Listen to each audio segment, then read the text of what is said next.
नमस्कार दोस्तों, स्वागत है आप सभी का एक रियल स्टडी में। और आज की इस वीडियो में हम करने जा रहे हैं कंप्यूटर के 30 इंपॉर्टेंट एमसीक्यू जो कि सभी एग्जाम के लिए इंपॉर्टेंट है। जैसे UPPCL, triple C, bank PO, triple C और यूपीपीसीएल टीजी2 के लिए तो विशेष हैं।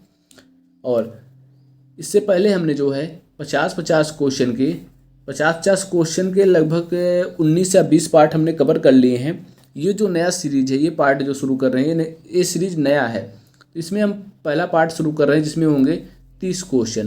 प्रत्येक पार्ट में हम करेंगे 30 क्वेश्चंस।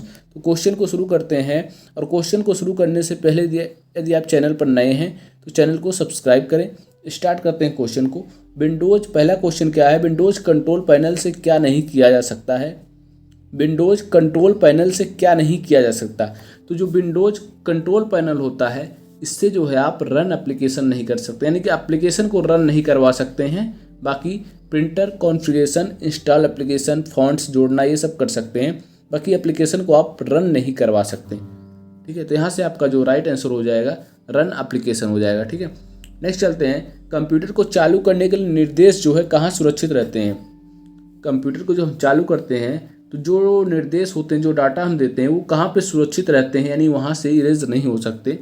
तो रैम जो होता है, रैंडम एक्सेस मेमोरी जो होता है, ये आपका जो है परमानेंट नहीं होता है, यानी कि जो है ये आपका टेम्प्रोरी मेमोरी होता है।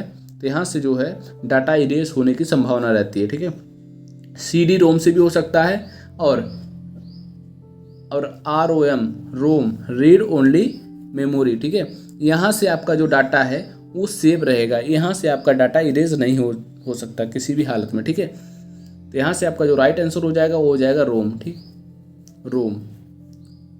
नेक्स्ट चलते हैं। लिब्रे ऑफिस राइटर डॉक्यूमेंट में सामान्यतः मार्जिन क्या होता है? लिब्रे ऑफिस राइटर डॉक्यूमेंट में सामान्यतः मार्जिन क्या होता है? ये होता है आपका 1 इंच। ठीक है, ये आपका होता है प्री डिफाइंड, यानी कि बाय डिफ़ॉल्ट अपने आप जो होता है, सामान्यतः जो होता है मतलब अपने आप बाय डिफ़ॉल्ट, तो ये होता है 1। और आप अगर सेट करना चाहते हैं तो आप 1.5 और 0.5 भी कर सकते हैं। ठीक, नेक्स्ट चलते हैं। कंप्यूटर साक्षरता दिवस कब मनाया जाता है? कंप्यूटर साक्षरता दिवस कब मनाया जाता है? ये आपका मनाया जाता है 2 दिसंबर को। 2 दिसंबर को जो है कंप्यूटर साक्षरता दिवस मनाया जाता है। नेक्स्ट चलते हैं। फ्रीवेयर के 2 उदाहरण कौन से हैं? फ्रीवेयर के 2 उदाहरण हैं माइक्रोसॉफ्ट वर्ड और गूगल टूलबार, विनजिप और रिमिक्स, इंस्टेंट मैसेंजर और Google toolbar, shareware and file sharing. तो जो आपका इंस्टेंट मैसेंजर हो जाएगा और गूगल टूलबार, ये जो है फ्रीवेयर हैं।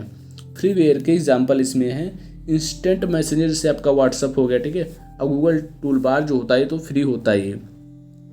यहाँ से आपके राइट आंसर हो जाएंगे इंस्टेंट मैसेंजर और गूगल टूलबार। नेक्स्ट चलते हैं। बैंक में खाता खुलवाने के लिए आवश्यक दस्तावेज क्या है? बैंक में अगर आपको खाता खुलवाना है तो उसके लिए आवश्यक दस्तावेज क्या है? ये आपके हो जाएंगे आईडी प्रूफ और एड्रेस प्रूफ दोनों, यानी कि एक आपको आईडी प्रूफ और एक एड्रेस प्रूफ दोनों देना पड़ेगा। नेक्स्ट चलते हैं। कोबोल, इसका एक उदाहरण है। कोबोल, इसका उदाहरण क्या है? ये क्या है? आपका हाई लेवल लैंग्वेज का उदाहरण है। ठीक है, ये आपका जो है हाई लेवल लैंग्वेज का उदाहरण है जो यूज हुआ था सेकेंड जनरेशन में यूज हुआ था आपका ये कोबोल। ठीक है, और सेकेंड जनरेशन जो मेमोरी यूज हुई थी वो हुई थी आपका ट्रांजिस्टर। ठीक है, ट्रांजिस्टर जो है यूज हुई थी सेकेंड जनरेशन में। यहाँ से आप इसको याद रखिएगा। नेक्स्ट चलते हैं।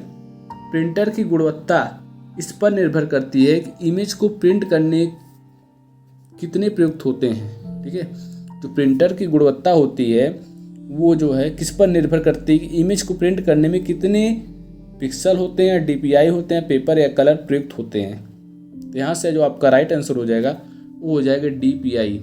ठीक है, प्रिंटर की जो गुणवत्ता होती है वो इस पर डिपेंड होती है कि वो जो है प्रिंट करने में कितने डीपीआई यानी कि डॉट पर इंच प्रयुक्त होते हैं। डीपीआई का मतलब हो जाएगा डॉट पर इंच। ठीक है, तो जो डॉट पर इंच होता है इसमें क्या है आपका, इसमें आपका गुणवत्ता को, प्रिंटर की गुणवत्ता को मापा जाता है। और जो पिक्सल होता है, पिक्सल जो होता है आपकी मोबाइल में यूज किया जाता है, जो कैमरे होते हैं उसमें होता है आपका पिक्सल का यूज होता है, ठीक है। और पेपर और कलर ये तो आप नॉर्मल है तो जानते ही हैं। नेक्स्ट चलते हैं, पुनः प्रयोग ऑप्टिकल स्टोरेज आमतौर पर संक्षिप्त नाम होगा। पुनः प्रयोग ऑप्टिकल स्टोरेज का आमतौर पर संक्षिप्त नाम क्या होगा? CD का हो जाएगा आपका कॉम्पैक्ट डिस्क, DVD क्या हो गया आपका डिजिटल वर्सटाइल डिस्क, और रोम रीड ओनली मेमोरी, और RW यानी कि रीड और राइट, ठीक है। तो रीड और राइट यानी कि पुनः ऑप्टिकल स्टोरेज आमतौर पर संक्षिप्त नाम यानी कि ब्रीफ जो शॉर्ट नाम होगा वो होगा आपका RW रीड राइट। यहाँ से आपका राइट आंसर हो जाएगा रीड और राइट, ठीक है। नेक्स्ट चलते हैं, सूचना प्रसंस्करण चक्र के हिस्से के दौरान कंप्यूटर कुछ स्रोत से डाटा प्राप्त करता है। सूचना प्रसंस्करण चक्र के हिस्से के दौरान कंप्यूटर जो आपका है वो कुछ स्रोत से डाटा को प्राप्त करता है, तो आपका हो जाएगा इनपुट। डाटा कहाँ से प्राप्त होता है? जो हम इनपुट देते हैं कीबोर्ड के द्वारा, ठीक है। कीबोर्ड और माउस के द्वारा जो हम इनपुट देते हैं उन्हीं से जो है आपका सूचना जो दौरान कंप्यूटर कुछ स्रोत से डाटा प्राप्त करता है, तो डाटा उसको वहीं से प्राप्त होता है जो हम इनपुट करते हैं, ठीक है। यहाँ से आपका राइट आंसर हो जाएगा इनपुट। नेक्स्ट चलते हैं, निम्नलिखित में से क्या आकार में सबसे छोटा होता है? आकार में सबसे छोटा क्या होता है? तो जो आकार में सबसे छोटा होता है वो होता है पॉम टॉप जो है सबसे छोटा। उसके बाद होता है नोटबुक, ठीक है। उसके बाद होता है लैपटॉप, इसके बाद डेस्कटॉप सबसे बड़ा होता है, इसके बाद आता है लैपटॉप, इसके बाद आता है नोटबुक, इसके बाद आता है पॉम टॉप। तो इसमें आकार में सबसे छोटा क्या होता है? तो पॉम टॉप सबसे छोटा होता है। नेक्स्ट चलते हैं, कंप्यूटर मॉनिटर द्वारा प्रदर्शित आउटपुट क्या कहलाता है? कंप्यूटर मॉनिटर द्वारा प्रदर्शित आउटपुट कहलाता है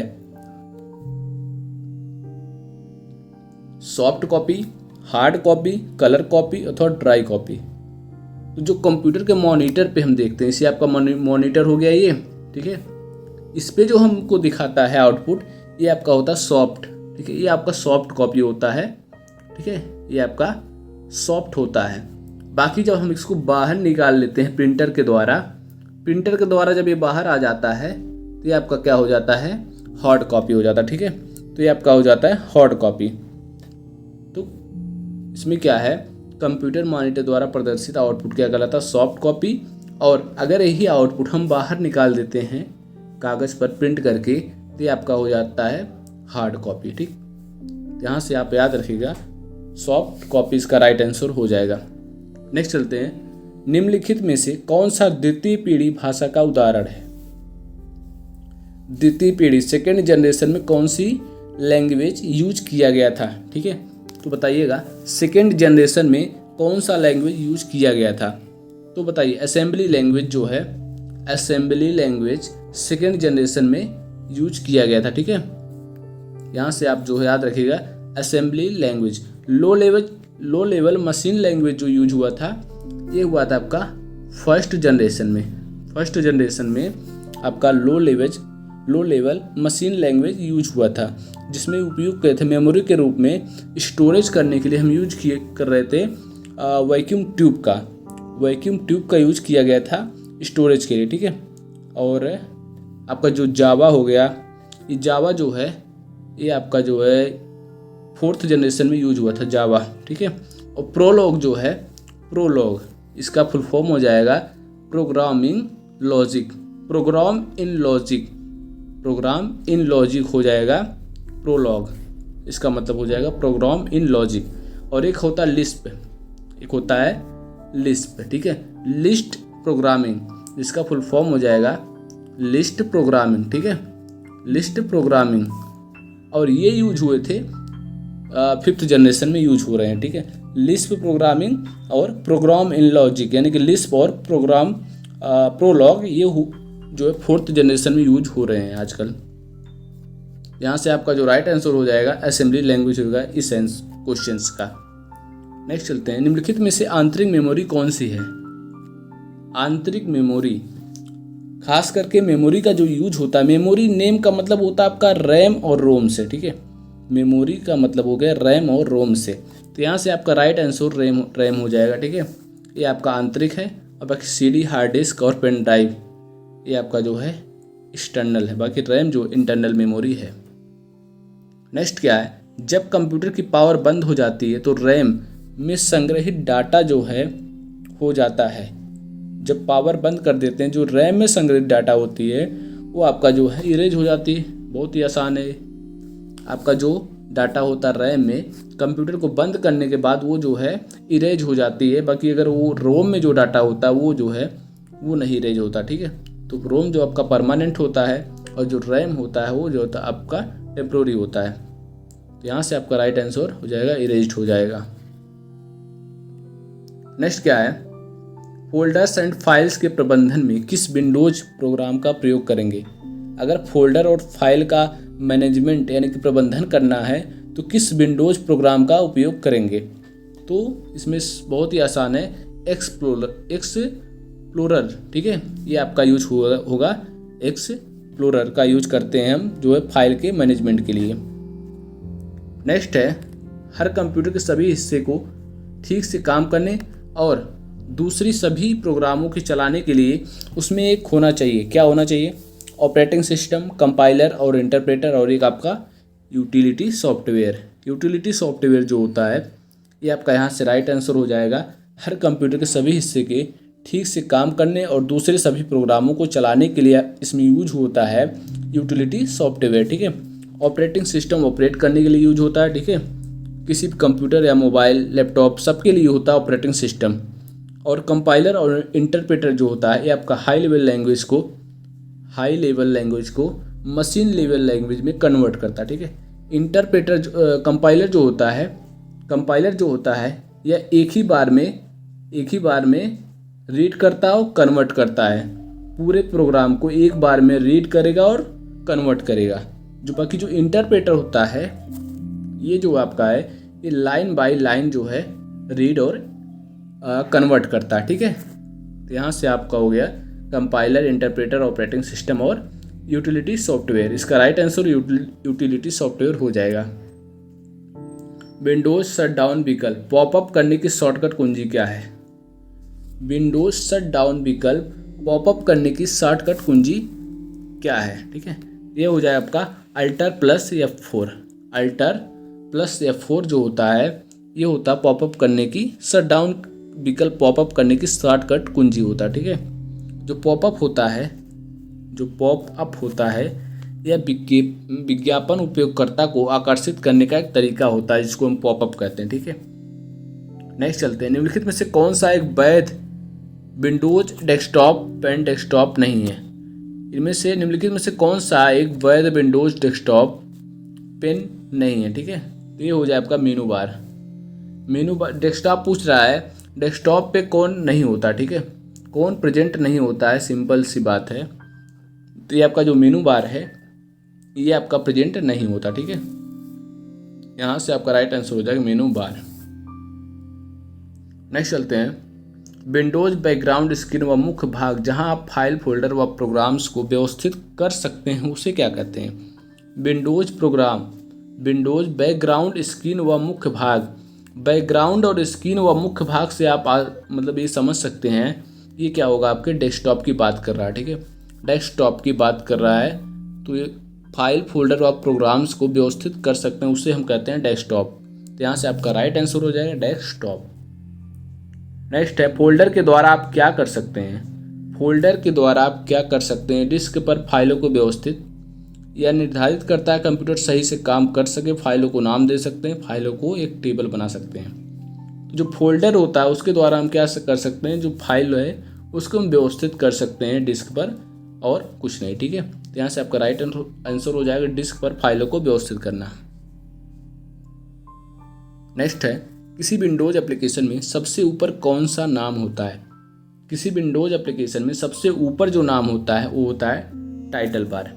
टाइटल बार जो है सबसे ऊपर होता है। वर्ड विंडो के सबसे ऊपर की जो बार होती है उसमें जो है प्रेजेंट डॉक्यूमेंट जिस पर हम वर्क कर रहे हैं उसका नाम शो होता है, तो वो होता है आपका टाइटल बार। मेनू बार होता है, इससे जो है वर्ड से संबंधित मेनूज तथा फंक्शन होते हैं जो उसको कहते हैं मेनू बार। और टूल बार जो होता है, मेनू बार के नीचे की जो बार होती है ये आपकी कहलाती है टूल बार, ठीक है। और स्टेटस बार जो होता है वो सबसे नीचे होता है। वर्ड विंडो के सबसे नीचे की ओर जो बार होती है वो कहलाती है स्टेटस बार। नेक्स्ट क्या है, यूनिक्स के बारे में निम्नलिखित में से कौन सा कथन गलत है। यूनिक्स के बारे में निम्नलिखित में से कौन सा कथन गलत है। तो Unix is a multitasking operating system, ये बिल्कुल सही है। Unix is an open source software, ये देखिए ये पूरी तरह से गलत है, ठीक है। यूनिक्स जो है ये कभी भी ओपन सोर्स नहीं हो सकता, ठीक है। यहाँ से आप राइट आंसर इसका हो जाएगा, यानी कि गलत आंसर हो जाएगा जो है ये हो जाएगा आपका ओपन सोर्स। तो इसमें क्या है, यूनिक्स के बारे में गलत जो कथन है वो हो जाएगा Unix is an open source software, ठीक है। यानी कि यूनिक्स जो है कभी भी ओपन सोर्स सॉफ्टवेयर नहीं होता, ठीक। नेक्स्ट क्या है, निम्नलिखित में से कौन सी फंक्शन की विंडोज 10 में बूट विकल्प में न्यू लॉन्च करने के लिए प्रयुक्त होती है, ठीक है। तो बूट विकल्प में न्यू लॉन्च करने के लिए प्रयुक्त होती है F8 जो है F8 का यूज करते हैं हम रीबूटिंग के लिए। रीबूट करने के लिए हम यूज करते हैं F8 का यूज, ठीक है। F5 का आप जानते हैं रिफ्रेश करने के लिए, ठीक है। F5 का यूज करते हैं रिफ्रेश के लिए। नेक्स्ट क्या है, विंडोज 10 सॉफ्टवेयर के स्वामित्व का अधिकार किसके पास है। विंडोज 10 सॉफ्टवेयर के स्वामित्व का अधिकार किसके पास है। तो ये आपका हो जाएगा माइक्रोसॉफ्ट के पास है, ठीक है। गूगल क्या है, गूगल एक सर्च इंजन है। लाइनक्स क्या है, एक ऑपरेटिंग सिस्टम है जो कि ओपन सोर्स होता है। IBM क्या होता है, इंटरनेशनल बिजनेस मशीन जो है ये आपका हो जाएगा IBM का फुल फॉर्म। पहले इसे कहते थे कंप्यूटर टैबलेटिंग रिकॉर्डिंग मशीन। पहले आपका यह जो है IBM जो है कंप्यूटर टैबलेटिंग रिकॉर्डिंग मशीन था। इसको 1924 में इसका नाम चेंज करके IBM रख दिया गया, ठीक है। नेक्स्ट है, लिब्रे ऑफिस इम्प्रेस में बने प्रेजेंटेशन का बाय डिफ़ॉल्ट क्या नाम होता है। लिब्रे ऑफिस इम्प्रेस में बने प्रेजेंटेशन का बाय डिफ़ॉल्ट क्या नाम होता है। ये आपका होता है अनटाइटल्ड वन जो होता है ये होता है लिब्रे ऑफिस इम्प्रेस में बने प्रेजेंटेशन का बाय डिफ़ॉल्ट। और जो प्रेजेंटेशन 1 होता है ये आपका होता है आपका MS पावर पॉइंट में, ठीक। नेक्स्ट है, इनमें से कौन से शॉर्टकट की के द्वारा हम एक प्रोग्राम से दूसरे प्रोग्राम पर जा सकते हैं। तो एक प्रोग्राम से आपको दूसरे प्रोग्राम पर जाना है तो आप क्या करेंगे, अल्ट प्लस टैब दबाएंगे तो आप जो एक प्रोग्राम से निकल के दूसरे पे जा सकते हैं, ठीक है। दूसरे से तीसरे पे जा सकते हैं आप अल्ट प्लस टैब दबाते जाएं, ठीक है। आप एक प्रोग्राम से दूसरे प्रोग्राम पर जंप कर सकते हैं। यहाँ से आपका राइट आंसर हो जाएगा अल्ट प्लस टैब। नेक्स्ट क्या है, कौन से प्रोग्राम स्वचालित रूप से लोड किए गए हैं और ब्राउज़र के भाग के रूप में संचालित होता है।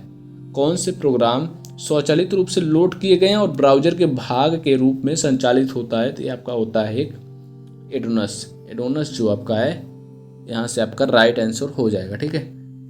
लास्ट क्वेश्चन आपका क्या है कि डेजी व्हील प्रिंटर किसका प्रकार है। डेजी व्हील प्रिंटर किसका प्रकार है, ये आपका हो जाएगा इम्पैक्ट प्रिंटर, ठीक है। प्रिंटर जो आपका है 2 प्रकार के होते हैं, एक होता है नॉन इम्पैक्ट और दूसरा होता है इम्पैक्ट। इम्पैक्ट के जो उदाहरण हैं आपका इम्पैक्ट के हो जाएंगे डॉट मैट्रिक्स और डेजी व्हील। इम्पैक्ट के जो उदाहरण हैं डॉट मैट्रिक्स और डेजी व्हील।